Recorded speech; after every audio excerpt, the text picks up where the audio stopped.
The other thing that I've been playing, and this was on Game Pass, and I'd seen a couple of people, a couple of journalists that I like talking about it, is a game called Infernax, which is from a studio called Berserk Studio, and this is a 2D kind of retro pixel art style Metroidvania that is so we've had like over the last 10 years, 12 years or so with this kind of new indie boom. We've had a bunch of games that are clear like spiritual successors or influenced by older games, older NES games. Like we've seen every kind of Mega Man ripoff to this point, including from the creator of Mega Man. We've had, Axiom Verge, which is a clear homage to Super Metroid. I mean, we've even had stuff like Bloodstained and, the obvious reasons why that exists in comparison to Castlevania. Shovel Knight as well. Yeah, but Infernax is really interesting because its influence is specifically Castlevania 2, Simon's Quest, which for anyone who doesn't know much about that game is, it's the sequel to the original Castlevania, which is a massively influential game, and it's a tough game, but it's obviously a bit rough around the edges now, but it's still a perfectly serviceable game you can go back and play, and it's still a good time. But that's like a side-scrolling, like critical path, left to right, do one level, do the next level, get to the end of the game. Simon's Quest is basically the first Metroidvania game in the Castlevania series, way, way, way before they would do that with Symphony of the Night. I love that about the NES sequels, by the way. That they're just there are no rules about NES sequels. No, I mean, Zelda 2, what the fuck is that? Yeah, it's not like we're going to make the same game again. We're just going to make Zelda 2 completely different from Zelda 1. We're going to make Castlevania 2 completely different from Castlevania 1. Fair enough, it didn't release in Japan, but we're going to make Mario 2 completely different from Mario 1. There's just no rules. There's no laws. The actual Mario 2 isn't even a Mario game. Fuck it, just put a Mario skin on it, whatever. Yeah. That'll do. Yeah, and so Simon's Quest, it's this kind of early version of a Metroidvania game, but it wasn't particularly great because they lost a lot of, the Castlevania, actually, the original Castlevania, in a lot of ways, this might sound sacrilegious to say, is quite Souls-like in terms of the combat is very slow and very deliberate. There's this half a second delay that you have between when you, input to fire your whip and you actually using your whip. And it makes you really kind of have to think about the placement of when you try and attack an enemy and their attack patterns and stuff like that. It's way different to a lot of the other games of that era. And Simon's Quest still kind of has that, but because it's doing a sort of open world Metroidvania sort of thing, it's way more grindy, and the enemy placement is way more just about throwing enemies in your path that you have to clear more than putting enemies in a specific way for you to learn the attack patterns. And so it gets very dull and very repetitive very quickly because they're just trying to pad out the hours of the game. And also it's a complete it's impossible to navigate that world because the localization was terrible. So no one makes any fucking sense. They're all talking in riddles. So trying to actually understand how the fuck you get from point A to point B to point F it's impossible. So it's a really interesting game to, base your influences on. But I can understand why, hey, here's what was a really cool idea for a game. Let's take that and let's go and, make a modernized version of that. Yeah, what if we made this but good? Yeah. Now, it's kind of weird to do that considering that, basically, well, we had Metroidvania games come after Castlevania 2. And we had really good ones. We've had, the best ones of all time that are the reason we have what we call a Metroidvania. But, I digress. But it's very much it keeps that spirit and the feeling of Castlevania 2. It has so Castlevania 2 has a day and night cycle where you'll be wandering around the world and then there'll be a notification comes up that's oh, it's a terrible night to have a curse, and then it goes to the nighttime version. This does that same thing, but there's a really nice kind of animation of the moon that comes out. The music gets more haunting. And basically, at night, enemies are tougher. It's nothing you haven't seen before, but it's a nice touch to have. And one of the things that I really like about this world, the basic premise is that I think you're the king or one of the kind of highest-ranking soldiers of this land. And it's completely overrun by demons, the undead, yada, yada, yada. Nothing new there. But what I like about this world is that every time you come into a new screen or a new area, you will see one of your fellow guards off in the distance, and they're in a fight or they're in a struggle with like an undead skeleton or whatever, and nine times out of 10 that skeleton will just like clean take the guy's head off, and you know you're helpless, like you're too far away to ever get to them to help them. And so it creates this like constant overbearing like sense of like, hey, this world is in danger, this world is in peril, your people in peril, and it's constantly there in your face, you know, like there's never a screen where there isn't something that's trying to kill you or one of like your guards as well. But every now and again your guard will actually win that fight and, you know, will then go off to one of the other skeletons in the area as well. It's a really nice little touch that you probably wouldn't have been able to do like 30, 40 years ago. So I appreciate that they added that. It's like tiny little bits of like environmental storytelling that I really appreciate.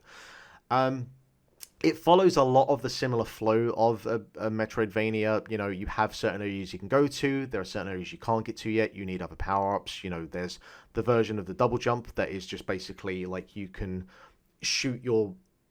You have like a mace, I think it is, and you can use that to project yourself further up. And then you have one that's like a long jump version of that as well. So, you know, you'll get to certain areas in the world that you can't get to yet because you'll need those power-ups, fine, whatever, like again, nothing you haven't seen before, but the world isn't too massive, so it doesn't take you too long to get from one point to the other, and backtracking never feels like a chore. My one issue that I do have is that the game is not immediately obvious about like where you're meant to go. I was going to ask, it's like, how does this game have a good map? I mean, the map is very easy to like read because again, it's not a very big map. So if you need to get from point A to wherever, like it's not that difficult. But it doesn't really give you a strong indication like where exactly that you are meant to go a lot of the time. And it's very much like you need to talk to everyone to get like a sense of where the fuck that you need to be. And I'm not great for talking for NPCs. I'm more of a kind of like just go sort of person. I think most games have conditioned me not to talk to NPCs as well. Yeah, I mean, like, I've played enough Pokemon games. Like, I don't need to know what you think about your Pidgey. I don't give a fuck at this point. I think it is Pokemon's fault that I'm like, I don't need to talk to NPCs. They'll just give me either, like, a small bit of world flavor or a very simple tutorial. I don't need to learn anything from this NPC. Exactly, yeah. And, like, the problem with Castlevania 2 is it's this kind of similar thing where you have to talk to every NPC, but they all talk in riddles, so you have no idea. You're none the wiser to what you're meant to do. With this game, it will give you a little bit of a clue, or it will give you a quest that kind of triggers a bunch of things.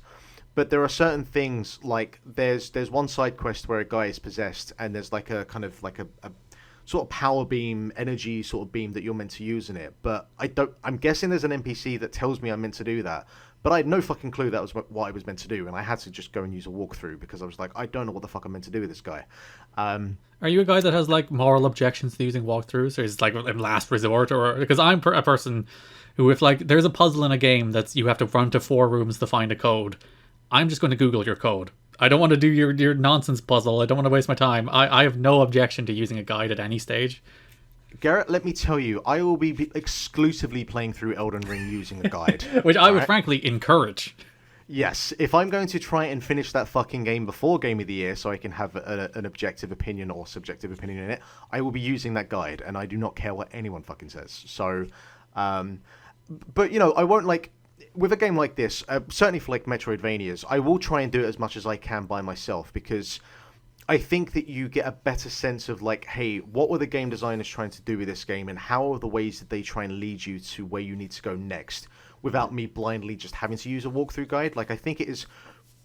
I think it's crucial that you do try and play games as much as you can, like this, to see if you can be led to the right area without having to lean on a guide. But I have found that, and, like, at the moment, I have one last dungeon that I need to do. There are, like, 6 MacGuffins that you need to find to get to, like, the last castle to take on the final boss.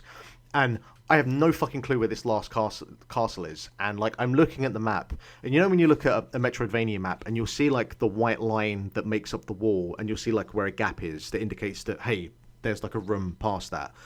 There's none of that left on the map. So I'm like, I have no fucking clue, like, where I'm meant to go. I have spoken to, I'm pretty sure, every single NPC in this world, and I'm none the wiser.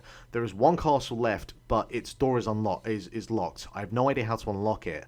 And the biggest problem as well is there isn't like an actual proper walkthrough for this game yet. There's just like here's like the things you should do in the first hour, like to give you the best advantage, and here are like some of the quests. But there's no actual like, hey, here's where this castle is and how you do it. So I'm currently like, I actually have no fucking clue how I'm meant to finish this game, and I want to because I am really enjoying it, and I'm not like a gore kind of person. You know, it's well established by now I don't like horror.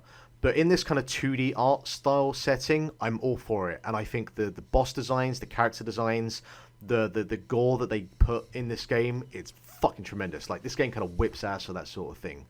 The downside of that is that as spectacular as all the boss designs look, the actual bosses themselves to beat, they're pretty much a pushover. And the hardest things about this game is just the dungeons themselves. Like, getting from...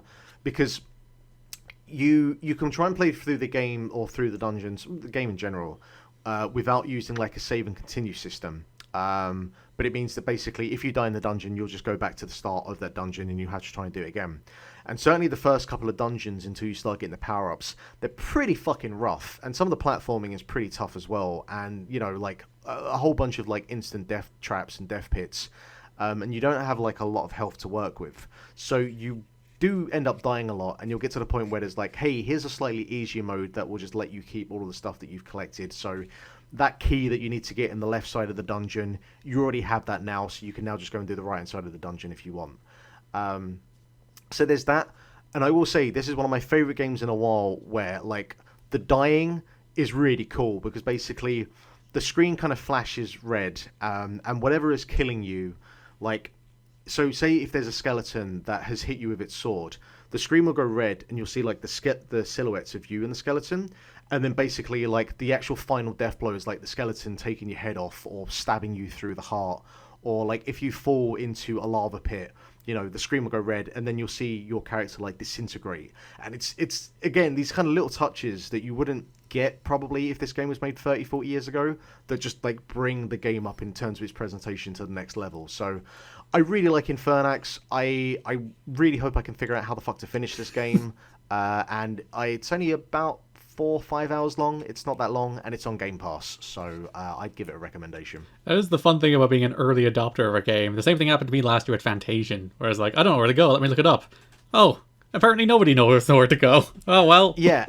And it's even more infuriating because, like, hey, people have finished this game, and so it's like, clearly there is a way to finish this game, but I have no clue how to do it. So, yeah, hopefully by this time next week I'd have figured it out.